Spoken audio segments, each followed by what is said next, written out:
Hi friends, आप लोगों का स्वागत है हमारे इस नई वीडियो में जिसमें हम जो है सो हमारा बायोलॉजी का जो चैप्टर है पोषण उस पे जो सारे बनने वाले सारे प्रश्न देखेंगे। और मैं आपको बताऊं जो हमारा जो यूपीएससी तैयारी में जो हमारा साइंस का जो क्वेश्चन होता है उसमें जो है बायोलॉजी से जो है सबसे अधिक क्वेश्चन आते हैं बायोलॉजी से ही।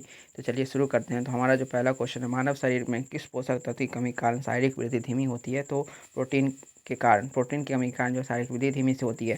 सेकंड है, विटामिन ए का मुख्य स्रोत क्या है? तो गाजर। जो है विटामिन ए का मुख्य स्रोत क्या है? गाजर है। प्रोटीन एवं वसा दोनों की प्रचुरता किस खाद्य पदार्थ में होती है? तो मूंगफली में जो होती है प्रोटीन एवं वसा की दोनों की प्रचुरता होती है। नेक्स्ट है, शरीर में त्वचा के नीचे विद्वान वसा शरीर के उष्मा के ह्रास के विरुद्ध अवरोधक का कार्य करती है। तो शरीर के त्वचा के नीचे जो विद्वान वसा है ना, शरीर की उष्मा के ह्रास के विरुद्ध जो है सो अवरोधक का कार्य करती है। तो ह्रास नहीं होने देती है, ह्रास के विरुद्ध जो है उष्मा के ह्रास के विरुद्ध अवरोधक का कार्य करती है, जो है हमारा वसा है।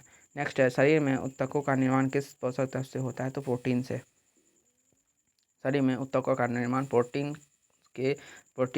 की सहायता से, प्रोटीन से होती है। क्या है हमारा शरीर में? तो ऊतकों का निर्माण किस पोषक तत्व से होता है? तो प्रोटीन से होता है। किस विटामिन को हार्मोन माना जाता है? तो विटामिन डी को हार्मोन माना जाता है। कौन सा एंजाइम प्रोटीन के पाचन में सहायक है? तो ट्रिप्सिन जो है सो प्रोटीन के पाचन में जो है सहायक होता है प्रोटीन। उसके नेक्स्ट है हमारा, सामान्य क्रियाशील महिला के लिए प्रोटीन की उपयुक्त दैनिक मात्रा कितनी होना चाहिए? तो लगभग 45 ग्राम। और स्तनपान करने वाली माँ को प्रतिदिन आहार में लगभग 70 ग्राम प्रोटीन की आवश्यकता होती है।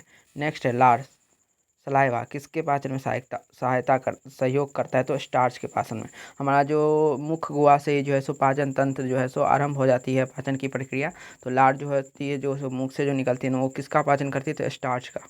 नेक्स्ट है, अलसी या तीसी किसका प्रचुर मात्रा होता है? तो ओमेगा 3 वसीय अम्ल का। नेक्स्ट है, मानव शरीर में पाचन की अधिकांश क्रिया किस अंग में संपन्न होती है? तो छोटी आंत में। छोटी आंत में जो है सो पाचन संपन्न होती है, अधिकांश क्रिया जो है छोटी आंत में। नेक्स्ट है, मांस की तुलना में मछली को सुपाच्य और लाभदायक क्यों माना जाता है? तो बहु असंतृप्त वसा अम्ल की उपस्थिति के कारण जो सुपाच्य और लाभदायक माना जाता है। नेक्स्ट है, दूध किस बैक्टीरिया के कारण खराब होता है? तो लैक्टोबैसिलस के कारण। फास्फोरस शरीर में अम्लीयता एवं क्षारीयता के मध्य संतुलन बनाता है। फास्फोरस क्या बनाता है? तो जो फास्फोरस जो है अम्लता एवं क्षारीयता के मध्य संतुलन बनाता है शरीर में फास्फोरस। नेक्स्ट है, पालकों के पत्तों में किस पोषक तत्व की मात्रा सबसे अधिक होती है? तो लौह की।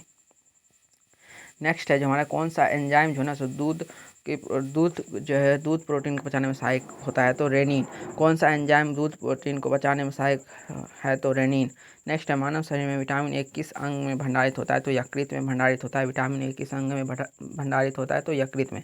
अधिकांश प्राणियों में के जीवित पदार्थ का लगभग 80% पदार्थ क्या है? तो प्रोटीन है। सेब का हृदय रोगियों के लिए विशेष महत्व क्यों है? तो पोटेशियम का स्रोत होने के कारण जो है सेब का हृदय रोगियों के लिए विशेष महत्व है। नेक्स्ट है, दूध में प्रोटीन और कार्बोहाइड्रेट के अतिरिक्त कैल्शियम और पोटेशियम सम्मिलित होते हैं। तो दूध में क्या होता है? प्रोटीन भी होता है, कार्बोहाइड्रेट होता है, इसके अतिरिक्त जो होता है कैल्शियम भी होता है, पोटेशियम भी होता है। नेक्स्ट है, प्रोटीन की अधिकतम मात्रा किसमें पाई जाती है? तो सोयाबीन में। नेक्स्ट है, अल्फा क्रिएटिन नामक प्रोटीन शरीर के किस अंग में पाया जाता है? तो त्वचा में अल्फा क्रिएटिन। नेक्स्ट है, गेहूँ में कौन सा प्रोटीन पाया जाता है? तो ग्लूटेन। ग्लूटेन पाया जाता है गेहूँ में। कौन सा प्रोटीन? ग्लूटेन पाया जाता है। नेक्स्ट है, गाय का दूध बीटा कैरोटीन की उपस्थिति के कारण हल्के पीले रंग का होता है। नेक्स्ट है, दूध का श्वेत रंग किसकी वजह से कारण होता है? तो केसिन नामक प्रोटीन के कारण। केसिन नामक प्रोटीन के कारण जो होता है सो दूध का सफ़ेद रंग होता है। नेक्स्ट है, किसमें विटामिन सी की मात्रा सर्वाधिक होती है? तो आंवला में। विटामिन डी का मुख्य स्रोत क्या है? तो सूर्य की किरणें। नेक्स्ट है, किन विटामिनों का निर्माण हमारे शरीर में होता है? तो विटामिन डी व विटामिन B3। किन विटामिनों का निर्माण हमारे शरीर में होता है? तो विटामिन डी का, विटामिन B3 का जो है सो शरीर में होता है। नेक्स्ट में, कौन सा विटामिन किसी स्वप्न को पर्याप्त अवधि तक याद रखने का सहायक है? तो विटामिन B6। सब्जियों से मुक्त हमें प्राप्त होता है? तो विटामिन प्राप्त होता है। सब्जियों से हमारे क्या प्राप्त होता है? तो विटामिन प्राप्त होता है। नेक्स्ट है, एक गिलास पानी पीने से कितनी कैलोरी मिलती है? तो 0। बासमती चावल के दाने पकाने पर लंबे क्यों हो जाते हैं? तो एमाइलेज की उपस्थिति के कारण जो है बासमती चावल के राइस जो है सो लंबे हो जाते हैं। नेक्स्ट है हमारा, दूध में जो कौन सा सेकेराइड उपस्थित होता है? तो दूध में जो है हमारा लैक्टोज उपस्थित होता है।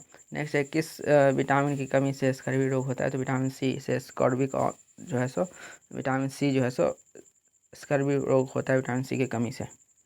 नेक्स्ट है, हेपेटाइटिस मानव शरीर के किस अंग को प्रभावित करता है? तो यकृत। किसके संश्लेषण में विटामिन की एक विशिष्ट भूमिका होती है? तो प्रोथोबियम के संश्लेषण में जो है विटामिन की विशिष्ट भूमिका होती है। पौधे और जंतुओं में कार्बोहाइड्रेट का संचयन किस रूप में होता है? तो पौधों में स्टार्च के रूप में तथा जंतुओं में जो है एमाइलेज के रूप, ग्लाइकोजेन के रूप में। पौधों में स्टार्च के रूप में कार्बोहाइड्रेट का होता है संचालन और जंतु में जो है ग्लाइकोजेन के रूप में होता है। विटामिन होते हैं आवश्यक कार्बनिक यौगिक जिनका संश्लेषण शरीर में नहीं होता है। विटामिन हम बाहर से सब्जियों के द्वारा जो है सो ग्रहण करते हैं। कैसिमिर फंक किस पोषक तत्व की खोज की थी? कैसिमिर फंक ने विटामिन की खोज की थी। विटामिन की खोज किसने की थी? फंक ने, कैसिमिर फंक ने की थी। विटामिन ए से संपन्न खाद्य पदार्थ कौन से हैं? तो कार्ड, यकृत, तेल, शक्कर, गाजर, पालक आदि। मनुष्य में विटामिन ए की कमी से रणथोंधी, शारीरिक वृद्धि व भार में कमी। विटामिन ए की कमी से क्या होता है? रणथोंधी होता है, शारीरिक वृद्धि व भार में कमी होती है। कॉर्निया त्वचा संबंधी रोग उत्पन्न हो जाते हैं। विटामिन B12 का रासायनिक नाम क्या है? साइनोकोबालेमिन होता है विटामिन B12 का नाम। खट्टे फलों में कौन सा विटामिन पाया जाता है? तो विटामिन सी पाया जाता है। घाव भरने में कौन सा विटामिन सहायक होता है? Vitamin C. क्लोसिस नामक रोग किस विटामिन की कमी से होता है? तो विटामिन B2। थायमिन किसका रासायनिक रूप है? तो विटामिन B1 का जो है तो थायमिन रासायनिक नाम है थायमिन। जल में कौन सा विटामिन घुलनशील होता है? तो जल में जो है कौन सा विटामिन B एंड सी जल में घुलनशील होता है। पेलाग्रा और स्कर्वी नामक रोग सब किन विटामिनों की कमी से कारण होता है? तो विटामिन B3 से पेलाग्रा, विटामिन सी से स्कर्वी। विटामिन डी का रासायनिक नाम क्या है? कैल्सीफेरोल है। विटामिन डी की कमी से कौन सा रोग होता है? तो रिकेट्स होता है। रक्का थक्का बनने में विटामिन के की आवश्यकता होती है। किस विटामिन की कमी से शरीर की प्रतिरक्षा प्रणाली तथा जनन क्षमता कम हो जाती है? तो विटामिन ई जिसका नाम है टोकोफेरोल जो है शरीर की प्रतिरक्षा प्रणाली तथा जनन क्षमता कम हो जाती है। संक्रमण विरोधी विटामिन किसे कहते हैं? तो विटामिन ए को संक्रमण विरोधी कहते हैं। संक्रमण विरोधी विटामिन किसे कहते हैं? तो विटामिन ए को। किस विटामिन में कोबाल्ट पाया जाता है? तो विटामिन B12 में। अनाज के छिलके में मुख्यतः कौन सा विटामिन पाया जाता है? तो थायमिन पाया जाता है अनाज के छिलके में। नेक्स्ट है भोजन में रेशों का महत्व। भोजन में रेशों की अधिकता पाचन क्रिया में सहायक होती है और रेशे युक्त भोजन में ग्लूकोज की मात्रा कम होती है जिससे आंतों में ट्यूमर बनने की संभावनाएं कम हो जाती है। नेक्स्ट है हमारा देखिए खनिज है उसके बारे में जो है सो दिया गया है। तो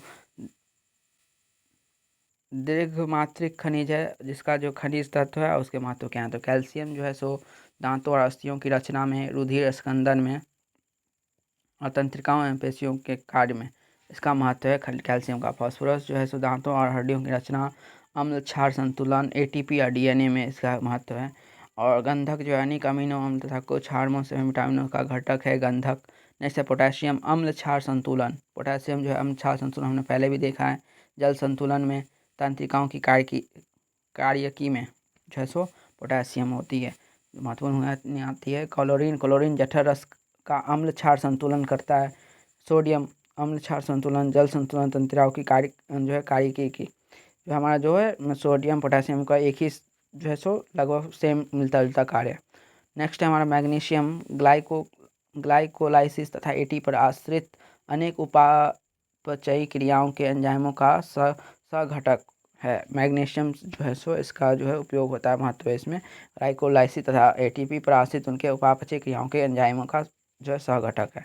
खनिज प्रमुख असर लो जो है केला और एवं खजूर से प्राप्त होता है। पोटेशियम जो है पालक से। आयोडीन जो है आयोडीन युक्त समान नमक से। कैल्शियम जो है दूध एवं अंडे से। कौन सा तत्व किडनी में पथरी के बनने से रोकता है? तो मैग्नीशियम। कौन सा फल स्कर्वी रोग का उपचार का उपयोगी है? तो आंवला जिसमें विटामिन सी होता है। एक संतुलित आहार में विभिन्न पोषक तत्वों के अनुपात में होने चाहिए। तो 1/2 प्रोटीन, 1/4 वसा और 3/5 कार्बोहाइड्रेट में होना चाहिए। किस पोषक तत्व में प्रति ग्राम सर्वाधिक ऊर्जा प्राप्त होती है? तो वसा में जो है सो प्रति ग्राम सर्वाधिक ऊर्जा प्राप्त होती है। नेक्स्ट है हमारा किसकी कमी से जो है सो क्रिटिनिज्म, मंदबुद्धि एवं बौना रोग हो जाता है? तो आयोडीन कमी से। नेक्स्ट है कौन सा विटामिन शरीर में को रोगों से प्रतिरक्षा प्रदान करता है? तो विटामिन ए। विटामिन कुछ यहाँ पे विटामिन के बारे में दिया गया है जो देखिए यहाँ पे हमारा विटामिन के कार्य। तो विटामिन उपापचय प्रक्रिया के महत्वपूर्ण भूमिका निभाते हैं। ये विभिन्न रोग शरीर की रक्षा भी करते हैं। विटामिन के जो कार्य हैं तो चलिए देखते हैं इनका जो और डिटेल से। तो विटामिन ए जो है सो इसका स्रोत क्या है? प्रोटीन युक्त फल, यकृत और आंतरिक स्लेमा की कोशिकाएं। कार्यकी का प्रभाव दृष्टि रोगों का संश्लेषण, एपिथेलियम स्तरों की वृद्धि एवं विकास और इसके कमी से का प्रभाव क्या होता है, कॉर्निया त्वचा की कोशिकाओं का विकास अवरुद्ध हो जाता है। नेक्स्ट है विटामिन डी जो है सो कैल्सीफेरोल, इसका रासायनिक नाम है, विटामिन ए का रासायनिक नाम रेटिनॉल है, विटामिन डी का कैल्सीफेरोल है। स्रोत है विटामिन डी का मक्खन, यकृत, मछली का तेल, गुर्दा, अंडे, इष्ट सूर्य के प्रकाश द्वारा संश्लेषित होता है। कार्यक्रिया क्या प्रभाव क्या है इसका, कैल्शियम और फास्फोरस का उपापचय, हड्डियों और दांतों में वृद्धि। नेक्स्ट है हमारा इसका जो कमी से होता है सूखा रोग, वैक्सो में रिकेट्स बच्चों में। अब वैक्सो में जो है सूखा रोग होता है, वैक्सो में रिकेट्स होता है बच्चों में। नेक्स्ट है हमारा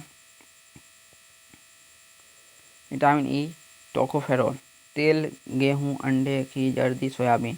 कार्य की प्रभाव होता है कोशिका कला की सुरक्षा, जनन क्षमता में वृद्धि, पेशियों की क्रियाशीलता।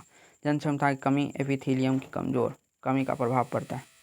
नेक्स्ट है हमारा विटामिन के जो है सो फिलोक्विनोन, हरी पत्तियाँ, अंडा, यकृत, टमाटर, गोभी, सोयाबीन आदि के बैक्टीरिया स्रोत हैं इसके। कार्य का प्रभाव होता है यकृत में प्रोथोबियम का संश्लेषण करती है विटामिन के, और चोट पर रक्त का थकाना जमने से अधिक रक्तस्राव हो सकता है। जल में घुलनशील विटामिन जो है हमारा, तो पहला नाम B1 जो है सो थायमीन, अनाज, फलियां, सोयाबीन, अंडा, मांस के सह एंजाइम का घटक होता है। कार्यक्रिया का प्रभाव कार्बोहाइड्रेट है, वसा, उपापचय क्रियाओं का के सह एंजाइम का घटक है। बेरी रोग होता है कमी से। B2 जो है सो राइबोफ्लेविन होता है। ये सब आप नाम लिख लीजिए, विटामिन ए का रासायनिक नाम सो जो इससे इंपॉर्टेंट हैं सारे चीज़, तो आप हो सकता है तो आप कॉपी में उतार ले सकते हैं या स्क्रीनशॉट ले सकते हैं इसका। विटामिन B2 जो है सो राइबोफ्लेविन है। जो स्रोत है पनीर, अंडा, इष्ट, हरी पत्तियाँ, दूध, यकृत, मांस। इसका जो है कार्यक्रिया का प्रभाव क्या है, तो उपापचय के मथुन सह एंजाइम FAD तथा FNM का घटक है। इसके कमी से प्रभाव होता है किलोसिस रोग। विटामिन 3 जो होता है सो निकोटिनिक अम्ल नियासिन। देखिए इष्ट, मांस, यकृत, मछली, अंडा, दूध, मटर, मेवा, फलियां सबसे प्राप्त होता है। इसका उपापचय मथुन एंजाइम NAD तथा NADP का घटक है। इसकी कमी से पेलाग्रा रोग होता है। नेक्स्ट B5 है, जो इसका रासायनिक नाम है पेंटोथेनिक अम्ल। इसमें जो इसका स्रोत है अंडा, यकृत, मांस, दूध, टमाटर, मूंगफली, गन्ना। कार्यक्रिया का प्रभाव है कैटाबोलिज्म में महत्वपूर्ण होता है। सह एंजाइम A का घटक। इसमें जो इसके कमी से होता है चर्म रोग, वृद्धि कम, बाल सफ़ेद, जनन क्षमता कम। Vitamin B5। विटामिन C जो है पायरिडॉक्सिन, दूध में, इष्ट, अनाज, मांस, यकृत में। इसका जो कार्यक्रिया प्रभाव है अमीनो अम्ल के उपापचय में सह एंजाइम होते हैं। कमी का प्रभाव होता है रक्त क्षीणता, चर्म रोग, पेशीय ऐंठन। नेक्स्ट हमारा विटामिन B7 बायोटिन, मांस, गेहूँ, अंडा, मूंगफली, चॉकलेट, सब्जी, फल। इसका जो कार्यक्रिया प्रभाव है वसीय अमीनो अम्ल में सहित कई अन्य पदार्थों का संश्लेषण होता है। इसका जो होता है हमारा विटामिन B7 का जो होता है सो जो वसीय अमीनो अम्ल में सहित कई अन्य पदार्थों का संश्लेषण होता है। इसमें चर्म रोग, बालों का झड़ना इसकी कमी से होता है।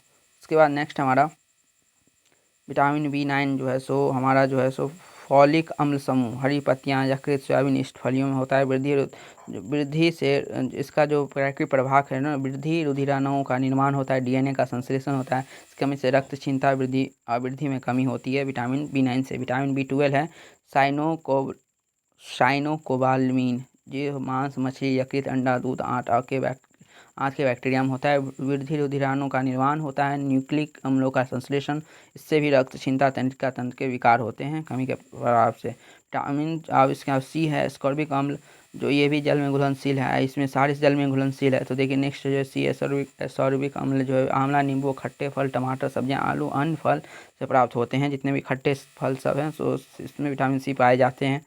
तो ये इसका जो कार्यक्रिया प्रभाव है जो अंतराकोशीय सीमेंट, कोलेजन तंतुओं, हड्डियों के मैट्रिक्स में इसके कमी से स्क्रीव रोग, मसूड़े में से सूजन एवं रक्त आना होता है। विटामिन के का रासायनिक नाम होता है फिलोक्विनोन है, जिसका कार्य रक्त स्कंदन करना तथा यकृत में प्रोथोबिन का निर्माण करना है। तो आज का हमारा जो प्रश्न है जो है बायोलॉजी का जो पोषण पर जो जितने भी प्रश्न थे NCERT सार संग्रह के हम सारे देख लिए हैं। आपको अगर अच्छा लगा तो लाइक करिएगा, कमेंट करिएगा, वीडियो को शेयर करिएगा। बाय, स्टे ट्यून्ड, फिर मिलेंगे नेक्स्ट वीडियो में।